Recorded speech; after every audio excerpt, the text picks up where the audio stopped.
So, good day everyone. We are the group 3 who will discuss about the global demography and global migrations. But before that, this is for educational purpose only. Our group is allowing our instructor, Mr. Roldan Ardines, to use these educational materials. So, first, our objectives is to understand the concept of populations and demography and their significance in studying the human societies. The second is to explore the demographic transition theory and its stages. The third one is to define the global migrations and its significance in the contemporary world. Fourth is to identify and differentiate between the four main types of global migrations. Fifth is to investigate the reason behind the global migrations. And lastly, assess the advantages and disadvantages of migration for receiving countries. So, my topic is all about what is population and demography all about. So, populations and demography play the crucial roles in understanding the dynamics of human societies. So, my reports is to provide an overview of this concept and their significance and examples, and illustrating their practical applications. So, what is populations all about? So, populations is referred to the total number of individuals residing in a specific area or regions. So, it serves as a fundamental indicator of size and scale of human sentiments and impacting the various socioeconomic factors. So, one of the examples of population is population in the Philippines. So in the whole Philippines, there is millions of populations living in the Philippines. So that is one of the example in the populations. So next is what is demography was all about. So demography is the scientific study of human populations. So it is the study of the human population, encompassing their compositions, distribution, trends, and characteristics. So it examines factors such as age, gender, ethnicity, race, mortality rates, migration patterns, and population growth. So understanding these population dynamics and the demographic trends, it is essential for policymakers, businesses, and organizations to formulate effective organizations and strategy and policy. So it aids in resource allocations, the urban planning, healthcare, provisions, education, and economic development. So, sample is consider a city within a population of 1 million residents. So, the demographic analysis would involve the examining such as the age distribution. So, this assessing the proportions of children, working adults, and elderly individuals within the population. Second is the gender ratio. So, analyzing this ratio of males and females to understand the gender disparities and implication and their implications. So, third is the birth and death rates. So, this studying the rates of births and deaths to gauge the population's growth and mortality trends. And fourth, migration patterns. So investigating the patterns of migration and immigration to comprehend the populations. So the population and demography are integral components of understanding the human societies. So good day everyone. I'm gonna explain you the theory of demographic transition as it affects the global population. So, demographic transition. So, most developed countries have already made the transition while other countries are doing it right now. So, going back to the 18th century, the entire world, including the Europe, was in the first stage in the demographic transition, suffering from poor sanitation, poor diets, and poor medicine. A lot of people were born, but a lot of them died just as fast. So, the population hardly groomed. So, women have between 4 to 6 children and only 2 of them can reach the adulthood. So, then the Industrial Revolution happened in UK. But the greatest human living condition. So, there are 5 stages of demographic transition. So, first is stage 1, the stable population or slow increase. Stage 2 is very rapid increase. Then the stage 3 is slowing increase, and the fourth one is population decreases. So the last is the 5th stage. The population either stable or starts declining slowly.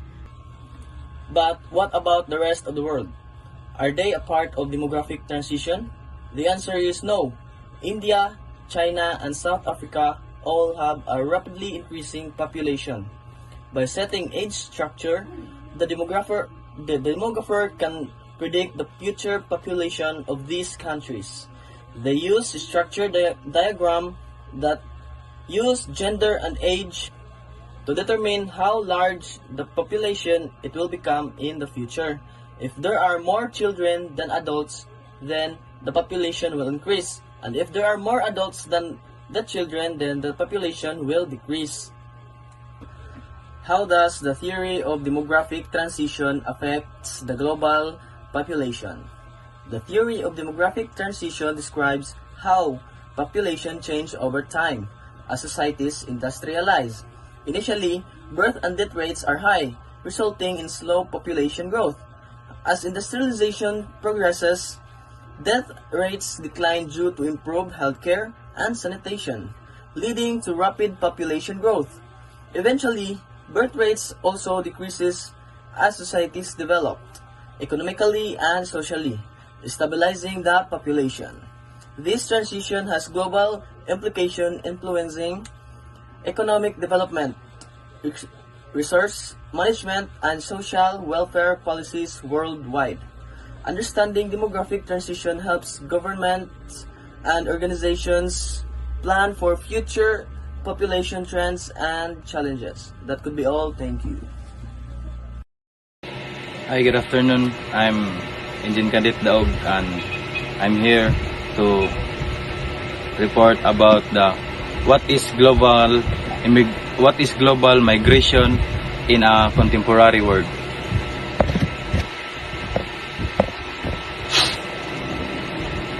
Global migration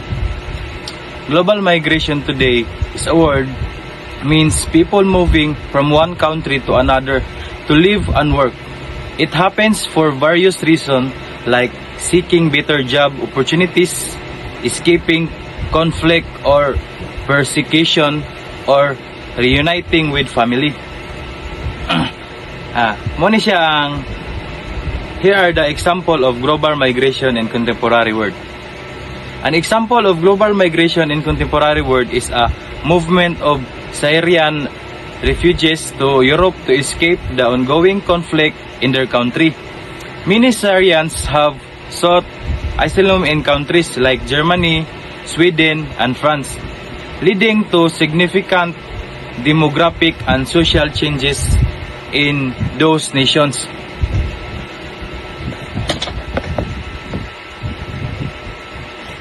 And another example is the Mexico-US migration corridor has been one of the world's most heavily traveled in recent decades. Today, about 12 million people born in Mexico are living in the US. This number has declined in recent years as net flows have revised with more Mexican immigrants living the US than entering it. Global migration refers to the international movement of people across borders, either voluntary or involuntary. The three types of migrants are asylum seekers, economic migrants, and refugees.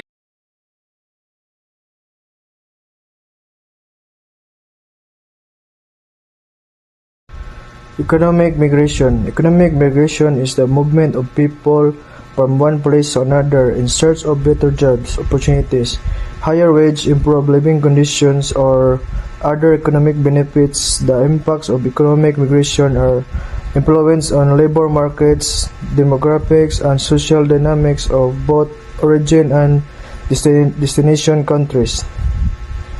Economic migration refers to the movement of people from one place to another, typically across borders or within a country, in search of better job opportunities, higher wage, improved living conditions, or other economic benefits. Economic migrants often leave their home regions or countries to pursue a better standard of living or to escape poverty, unemployment, or lack of economic opportunities in their place of origin. Economic migration can have significant impacts on both the country's origin and destination, influencing factors such as labor markets, demographics, and social dynamics. Economic migration is when people move to a new place like another country or city to find better job or make more money. They might leave their home because there are not enough jobs or the pay is too low. This kind of migration can change things in both the place they live and they go, like the job market and how many people live there. Economic migration can bring several positive impacts. Firstly, it can help boost the economy of the destination country by filling labor gaps and contributing to economic growth. Migrants often take on jobs that locals are unwilling or unable to do, which can help industries thrive and expand. Additionally, migrants often send money back to their home countries, known as remittance, which can contribute to the economic development of their communities and families. Moreover, migrants can bring new skills, idea, and cultural diversity to their new homes, enriching society and promoting innovation. Overall, economic migration can be mutually beneficial for both migrants and destination countries, fostering economic development and cultural exchange. Forced migration is a complex phenomenon that disrupts the lives of millions worldwide. It often occurs in response to situations such as armed conflict, political instability, environmental disasters, or economic hardships, where individuals or communities are left with no choice but to flee their homes for safety and survival, whether crossing international borders such as refugees or being internally displaced within their own countries. Forced migrants face numerous challenges, including lack of access to basic necessities, inadequate shelter, and limited opportunities for livelihoods. So, the impact of forced migration extends beyond the immediate displacement, affecting both the migrants and the communities they settle in. Host countries often face strain on resources and infrastructure, while migrants grapple with the trauma of displacement, loss of social networks, and uncertainty about their future. Addressing the root causes of forced migration and providing support for both migrants, and host communities are essential steps towards alleviating the suffering caused by this global phenomenon. So, voluntary migration. The movement of individuals or groups of people who choose to relocate to a different place for various reasons. Unlike forced migration, which involves displacement due to conflict, persecution, or other external factors, voluntary migration is driven by personal choice and agency. Voluntary migration can have significant impacts on individuals, communities, and societies. It can contribute to cultural diversity, knowledge exchange, and the enrichment of social and economic networks. It can also present challenges such as adapting to new environments, establishing social connections, and navigating unfamiliar system and institution. That voluntary migration is a complex and multifaceted phenomenon. The motivation and experiences of migrants can vary greatly, and it's crucial to approach the topic with empathy, respect, and an understanding of the diverse reasons behind people's decision to migrate voluntarily. For example, while someone might choose to move for a better job, the lack of opportunities in their current location can be a significant factor in this decision. Voluntary migration contrasts with forced migrations, where individuals or groups are compelled to move due to factors outside their control, such as war, persecution, or natural disaster. In these cases, the choice to migrate is not made freely but rather out of necessity for survival. Good afternoon, everyone. I'm Harvey Michael, and my topic is about internal migration. So, the term internal migration describes the movement of individuals within a nation's border. This could be the result of a number of factors, including the desire for a higher quality of life, family obligation, career prospects, and education. Significant social, economic, and cultural ramifications frequently result from it for both the communities living and the ones they relocate to. People moving within a nation are said to be migrating internal migration. There are number of causes for this movement, including the desire for better employment or educational prospects, as well as the need to flee conflicts or natural catastrophes. Someone may relocate to a city in quest of work, for instance, and also from a rural location. The economy and demographics of a nation are greatly influenced by internal migration. More people settling in cities can result in urbanization, which affects social dynamics, culture, and infrastructures. All in all, it has to do with individuals moving inside their own nation for different reasons. And also, internal migration, the impacts of it on the places these people move to are positive. Then with increased economic prosperity and more diverse workforce. For the places they live, the consequences are poor, with needy areas losing people who can help spur economic growth and provide crucial services like medical care. Good day, everyone. My name is Inchin Cadet Herodias, and today we're gonna talk about what is global migration.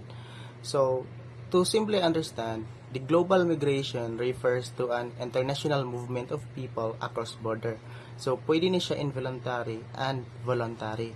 Now, what is the reason why global migration are happening? Now, there are a lot of reason for this. So, we have here maybe the people there are trying to escape some war or conflict, or trying to go out for their country because there's a lot of human rights violation. And other than that, it could be maybe they are looking for a better employment or opportunities, or also for a better lifestyle. And also maybe because of the effects of the climate change in their area, or natural disasters and other environmental factors. Now, in the global migration, there are three types of global migration. The first one is the asylum seekers. So, what is asylum seekers? Now, the asylum seeker, this is a person who has left their country and seeking for protection from persecution and serious human rights violation in their country. So, for example, if like for example sa North Korea, so, 'di ba, very known nga their leader is a very dictator leader, 'di ba? So, if for example nagpuyo ka dito and you want to achieve some human rights like fair jud and treatment nga, so that is the main reason nga nung ganahan ka nga mobalin sa laing country kay para dili mo ma-feel ang yata nga murag unfair nga human violation nga na. So another type of migration is economic migrants. So this is a person who travels from one country or area to another in order to improve their standard of living. So perfect example na is, for example, di ba, we are living in the Philippines, and then you feel like if you go to the other country, like for example sa UK baron, ma-feel nimo nga dagag opportunities dito, and then masiyahan ka mo stay dito, like for example na sila kitang gitawag green card baron, and then like ang way of living dito nila, like ma-feel nimo nga pag mo transfer ka dito nga country is ma-enhance mong way of living, like ma-feel nimo nga mo upgrade ka, and mas dagan kang masik nga opportunities like jobs, and then higher sa nang ilang pay of salary yana. And then the last type of migrants is the refugees. So unsa ni siya? So this is a person who has been forced to leave their country in order to escape war, persecution, or natural disasters. So wala ko specific example ani sa mga naitabo karon, pero tagalan na to kay may mga to example. So for example, if you are living in for example, you are living in Ukraine, and then di ba na Ukraine and Russia are having a war conflict atong mga years ago. So if you are a civilian there, ordinary civilian, and you want to avoid this kind of war, so if nakikwarta, so if pwede ni mao na ang rason nga mobali na lang kag lain country for you to escape that war, para dili mabutang sa piligrimong pamilya, just like that. So muna siya perfect example sa refugees. So that's all. The advantage and disadvantage of immigration vary both sending and receiving countries. Sending countries: advantages. Remittance immigration can lead to an influx of remittance, which can contribute to the sending country's economy. Brain gain. Some immigrants acquire new skills abroad and bring them back to their home countries, contributing to development, reduce pressure on resources. Immigration can elevate pressure on resources such as jobs and housing in the sending countries. Disadvantage is brain drain. Skilled workers leaving the country can lead to loss of talent and hinder development. Economic dependency. Some countries may become overly reliant on remittances, which can be unstable and fluctuate. And aging propulsion. Immigration of younger individuals can exacerbate demographic challenges such as an aging pollution. And then the receiving countries' advantage is economic growth. Immigration can fill labor shortage and contribute contribute to economic growth through increased productivity and consumer spending. Cultural diversity. Immigration enriches society by bringing in the new perspectives, ideas, and cultural experience. Innovation and entrepreneurship.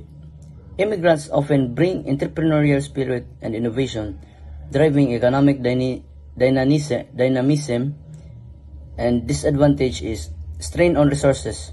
Immigration can strain to public service such as healthcare, education, and infrastructure. And second is social tensions. Competition for jobs and resources can lead to social tensions and xenophobia. And lastly is the integration challenges. Assimilating immigrants into society can be challenging, leading to social fragmentation and cultural conflicts.